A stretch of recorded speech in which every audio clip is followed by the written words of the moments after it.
नमस्कार मित्रमैत्रिणींनो. अंड एकदा कोंबडीच्या पंखाखाली ठेवण्यात आलं. तर त्यातून गरुडाचं पिल्लू बाहेर आलं.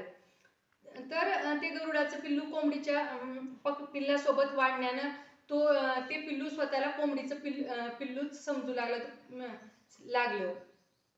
मग ते त्यांच्यासारखंच उकंड्यावर कर्कश आवाज करत हिंडायचं. उकंड्यावरील धान्यकण गोळा करून तो वेचत असे. तर असंच खूप दिवस जात असतात. तर त्यांच्यासोबत फिरत असताना वरून आकाशातून एकदा गरुड पक्षी भरारी मारत असतो. तर तो सोबतच्या पिल्लांना विचारतो की हा रुबाबदार पक्षी कोणता आहे. तर ते पक्षी म्हणतात की हा रुबाबदार पक्षी, हा सामर्थ्यवान पक्षी गरुड पक्षी आहे.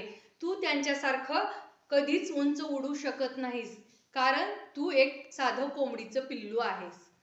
तर तोही स्वतःला गरुड पक्षी न समजता कोंबडीचं पिल्लू समजत असे, कारण तो त्यांचंच अनुकरण करत असे.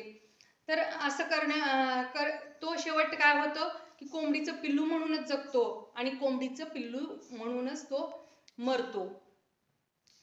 तर सो फ्रेंड्स, आपल्याही बहुतेक जणांचं असंच होत असतं की आपणही स्वतः दुसऱ्याचं अनुकरण करत करत आपणही आपल्या सुप्त शक्तीचा आपल्याला साक्षात्कार होत नाही.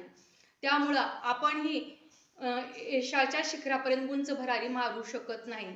तर सो फ्रेंड्स, अशा निगेटिव्ह लोकांपासून दूर राहा. थॉट्स तुम्हाला आवडल्यास जास्तीत जास्त लोकांपर्यंत शेअर करा. चॅनलला सबस्क्राईब केलं नसेल तर सबस्क्राईब करा, जेणेकरून मी तुम्हाला दररोज मोटिवेशनल व्हिडिओ देत जाईन.